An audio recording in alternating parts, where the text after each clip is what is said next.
वही मांगा गया, वही अनुसूची 6 मांगी गई लद्दाख में, जिसका वादा भारतीय जनता पार्टी ने अपने घोषणा पत्र में किया था, अपने मैनिफेस्टो में कहा था कि हम तुम्हें अनुसूची 6 में शामिल करेंगे। और जब 6 साल बाद वहां की जनता कह रही है कि भाई क्या हुआ तेरा वादा, तो चलो जेल में जाओ, तुम देशद्रोही हो। अब पाकिस्तान कनेक्शन निकल गया, चाइना कनेक्शन निकल गया, पता नहीं कौन कौन सा कनेक्शन निकल जाएगा। शहर के हाकिम का ये फरमान है, कैद में कहलाएंगे आजाद सब। तो जावेद अख्तर साहब ने कोई 20 साल पहले या 25 साल पहले जब ये शेर लिखा होगा, तो उस समय ही उनको हालात ऐसे लग रहे होंगे कि उन्होंने ये लिखा कि कैद में कहलाएंगे आजाद सब। आज पता नहीं अगर दोबारा इस शेर को लिखेंगे या कहेंगे तो कैसे कहेंगे, ये सोच पाना भी मुश्किल है। कानूनी मसलों पर जानकार लोगों ने जब प्रशांत भूषण जी हैं तो हम लोग उसका कानूनी मसलों पे क्या बोल सकते हैं, मैं कानून का जानकार भी नहीं हूं, लेकिन एक बात मैं जानता हूं, इतिहास मैंने पढ़ा है थोड़ा बहुत, और इतिहास में ही थोड़ी बहुत गति है मेरी। एक बात मैं जानता हूं कि कड़े कानूनों से अपराध पर कभी कोई रोक नहीं लगी है। कानून जितने कड़े होते गए हैं, अपराध और बढ़ते गए हैं। आप किसी भी कानून को उठा के देख लीजिए। जैसे मसलन आपको बहुत कम जानकारी भी अगर मेरी तरह कानून की है तो भी आप जानते हैं, अब नए नए वाले बीएनएस में क्या धारा बन गई है वो तो याद होते होते याद होगी, लेकिन 302 हम सब लोग जानते हैं। जिन्होंने फिल्में देखी होंगी बॉलीवुड की, उनको भी पता है कि 302 में सजाए मौत होती है। लेकिन क्या उसके चलते इस देश में हत्या होनी रुक गई? क्या इस देश में मर्डर रुक गए 302 की वजह से? अब सजाए मौत से बड़ी सजा तो कोई हो ही नहीं सकती है, एक्सट्रीम है वो तो। बहुत सारे देशों में हमारे जैसे बहुत सारे लोग सजाए मौत की मुखालफत करते हैं कि नहीं, सजाए मौत होनी ही नहीं चाहिए। जन्म देना या जान लेना ऊपर वाले का हक है, किसी और को यह हक नहीं है कि जान ले सके। बहुत सारे लोग ये लॉजिक देते हैं। उससे किसी भी तरह से आपने ये देखा कि सजाए मौत से किसी भी तरह से खत्म नहीं हो सका वो अपराध। दुनिया के बहुत सारे देश हैं जहां सजाए मौत नहीं है, आप देखेंगे वहां अपराध कम है। इसके साथ आप देख लीजिए, निर्भया कांड होता है, निर्भया कांड के बाद कानून को बहुत कड़ा कर दिया जाता है। हर मिनिस्टर आकर यही भाषण देता है कि हम कड़े कानून बनाएंगे। कानून कड़े होते जाते हैं, अपराध बड़े होते जाते हैं। और कड़ा कानून कभी कोई मीसा लेके आएगा, कभी कोई यूएपीए लेके आएगा, और ये किसी एक सरकार की बात नहीं है, किसी एक सरकार में हो सकता है ये अचानक बहुत बड़ा, वरना हर सरकार हमारे हाथ में कुछ ऐसे कानून हो कि हम अपने खिलाफ बोलने वालों की आवाज बंद कर सकें, किसी में थोड़ा ज्यादा, किसी में थोड़ा कम। तानाशाहों के इतिहास पर अभी मैंने एक किताब पूरी की है, हो सकता है अगले महीने तक मार्केट में आ जाए। दुनिया भर के जो तानाशाह अब तक हुए हैं, मैंने कोशिश की है उनकी जिंदगी की पड़ताल करने की। सबने ऐसे ही कानून बनाए, बोलने पर रोक लगा दी, सबको बहाने मिल गए, संसद में आग लग गई और हिटलर ने उसके बाद सारे के सारे कानून रद्द करके बोलने पर रोक लगा दिया, अभिव्यक्ति की आजादी जिसको हम कहते हैं उस पर रोक लगा दिया, मीटिंग करने पर रोक लगा दिया, भाषण देने पर रोक लगा दिया, सब कुछ कर दिया। मकसद क्या था? मकसद किसी अपराध को रोकना नहीं था, मकसद सिर्फ इतना था कि मेरे खिलाफ कोई एक लफ्ज न बोल सके। जो बात बार बार यहां से कही जा रही है, जब आप 5 साल जेल में रह जाते हैं प्रोसेस में ही, और 5 साल तो अभी तक हुए हैं, आगे कितने होंगे हम नहीं जानते हैं। जब 5 साल, 7 साल, 8 साल आप प्रोसेस में जेल में रह जाते हैं, चाहे कोई भी हो, आपसे मान लीजिए कोई अपराध हुआ नहीं हुआ, कोर्ट बैठी है, पुलिस बैठी है ये तय करने के लिए कि आपने अपराध किया कि नहीं किया। अगर कोई अपराधी है उसको सजा दीजिए, कोई अपराधी नहीं है उसको रिहा कीजिए। यही तो, इसीलिए तो कानून है, इसीलिए तो प्रोसेस है। अब एक आदमी को आपने गिरफ्तार किया ये कह के कि इसने कोई गलत हरकत की है, इसने कुछ ऐसा किया है जिसके चलते इसको जेल में होना चाहिए। 5 साल तक ट्रायल शुरू नहीं होता है। 5 साल सोचिएगा, जो बच्चा पैदा नहीं हुआ होगा वो अपने पैरों पर चलने लगेगा, बोलने लगेगा, कैरियर पूरी तरह से तबाह हो जाता है, आदमी का जिंदगी तबाह हो जाती है। मैं जानता हूं बहुत सारे ऐसे लोगों को जिनके परिवार वाले हर महीने मिलने आते थे, 15 दिन पे मिलने आते थे, फिर 2 महीना हुआ, फिर 3 महीना हुआ, उनको भी अपनी जिंदगी चलानी होती है, उनको भी तमाम सारी मुश्किलात झेलनी होती हैं, मुकदमे का पूरा प्रोसेस देखना होता है। आदमी दुनिया से कटता चला जाता है। इस 5 साल तक आप यही तय नहीं कर पाए कि यह बंदा गुनहगार है कि नहीं है, लेकिन किए या अनकिए गुनाह की सजा वो झेल रहा है। जेल में है ना, जेल में होना अपने आप में सजा है। और मैं जानता हूं कि मिडिल क्लास परिवारों में जेल का जिक्र, अदालत का जिक्र, पुलिस का जिक्र सिहरन भर देता है। कोई शरीफ आदमी नहीं चाहता है कि कोई शरीफ आदमी नहीं चाहता है कि वो अदालत में जाए और वहां पर मुकदमा लड़े जब तक बहुत जरूरी ना हो जाए।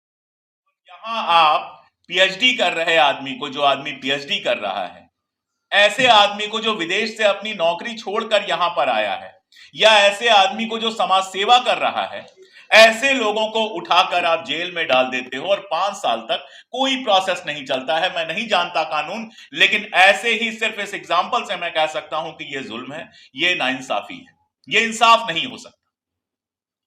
यह इंसाफ हो ही नहीं सकता कि 20 साल कोई जेल में रहे और बाहर निकले तब, जब 20 साल बाद यह तय हो कि वो गुनहगार नहीं है।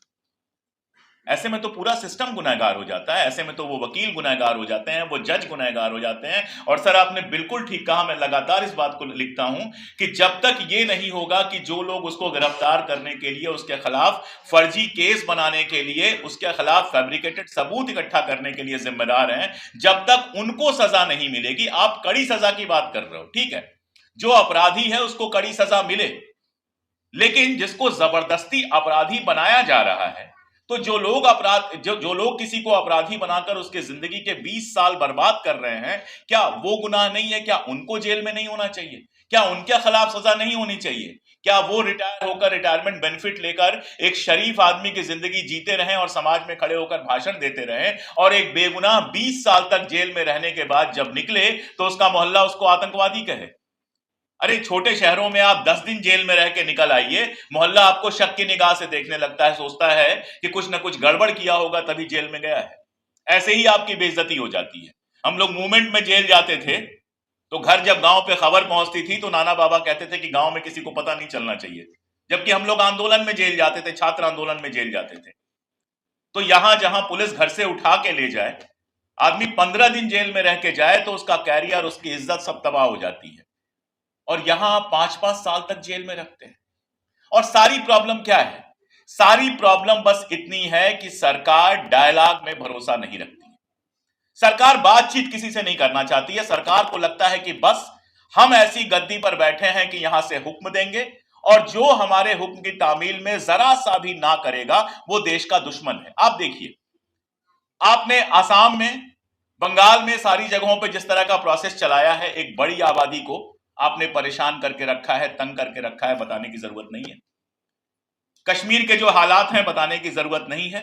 लद्दाख जो हमेशा से बहुत पीसफुल रहा था, देशभक्त जिस तरह से परिभाषित किए जाते हैं, लद्दाख से ज्यादा देशभक्ति आपको कहीं नहीं दिखती। लद्दाख में भी आपने जो लद्दाख का एक तरह से आप कह सकते हैं सिंबल था, उसको आपने गिरफ्तार कर लिया, सोनम वांगचुक को। सरदारों को आपने खालिस्तानी साबित कर दिया। जिन सरदारों ने खालिस्तान गंवाई, पंजाब का ही तो लहू बहा है। विभाजन हुआ तो पंजाब का लहू बहा, 84 के पहले वहां जो कुछ हुआ तो उसमें पंजाब का लहू बहा, और 84 के बाद जो दंगे हुए उसमें पंजाब का लहू बहा। तो जिस पंजाब से आपने हमेशा लहू लिया है, इस देश के निर्माण में जिसका लहू लगा हुआ है, आपने उनको खालिस्तानी साबित कर दिया। और ऐसे करते करते आपने 30-40% इस देश के लोगों पर तो देशद्रोही का ठप्पा लगा दिया। ऐसे किसी भी मुल्क के अंदर, मान लीजिए इस हाल में हम बैठे हुए हैं और कह दें ये आधे हमारे दुश्मन हैं, तो वो तो दुश्मन नहीं होंगे तो भी बन जाएंगे, या कम से कम दुश्मनाना उनके मन में एक भाव तो पैदा हो ही जाएगा। मुल्क बनता है दोस्त बनाने से, मुल्क बनता है बात करने से। भारत जैसे देश में अगर आप जोड़ने की जगह लगातार तोड़ने की बात करोगे और फिर कहोगे मैं टुकड़े टुकड़े गैंग हूं, ये यहां जो बैठे हैं ये टुकड़े टुकड़े गैंग हैं, टुकड़े टुकड़े गैंग तो वो हैं जो इस देश की पूरी मेंटालिटी को तमाम टुकड़ों में लगातार बांटते चले जा रहे हैं।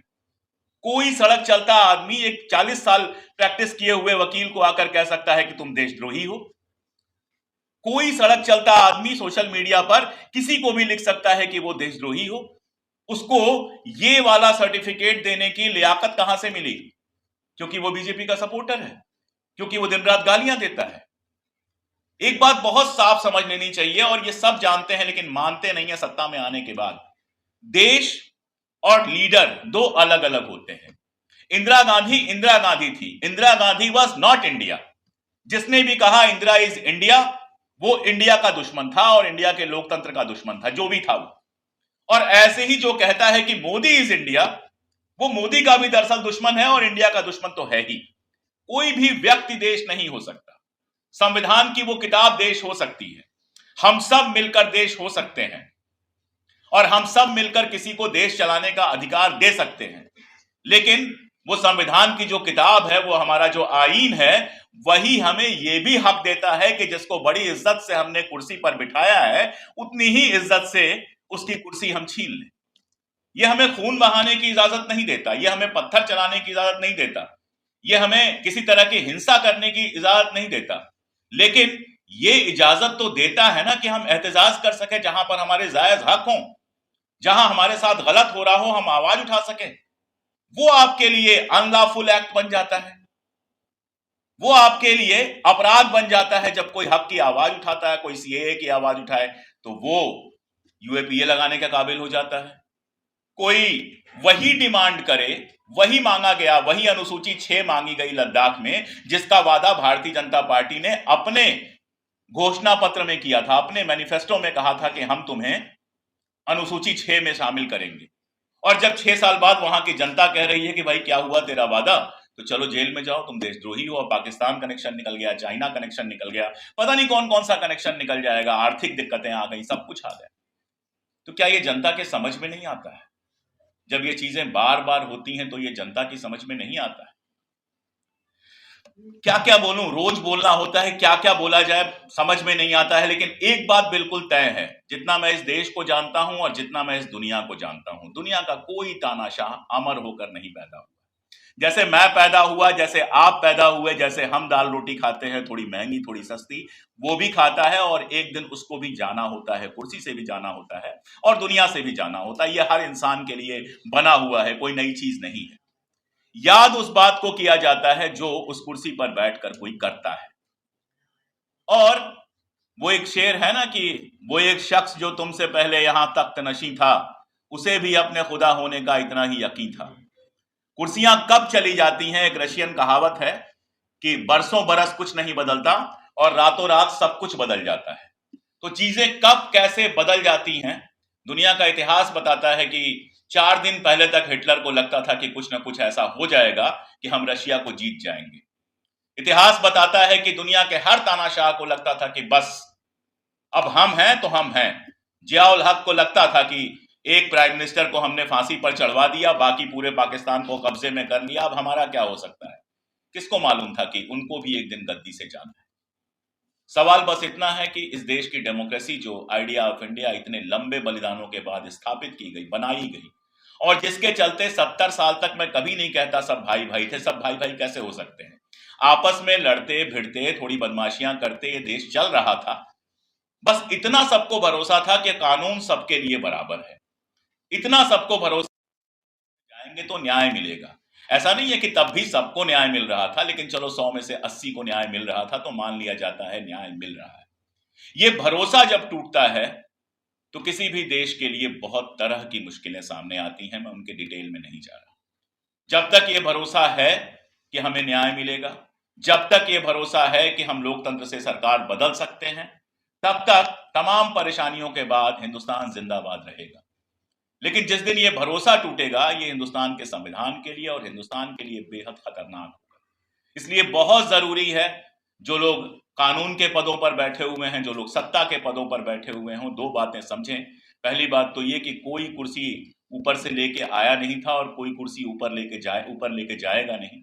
जो कुर्सी है एक काम के लिए, एक वक्त के लिए उनको मिली है, आज नहीं तो कल वो कुर्सी खाली करनी है। और दूसरी बात कि वो नहीं बड़े हैं, देश बड़ा है। रहा सवाल हमारे जैसे लोगों का, तो बोलते बोलते मुझे ताज भोपाली का एक शेर और याद आ गया, वो भी सुन लीजिए। पीछे बंधे हैं हाथ मगर शर्त है सफर, किससे कहें कि पांव के कांटे निकाल। बहुत शुक्रिया।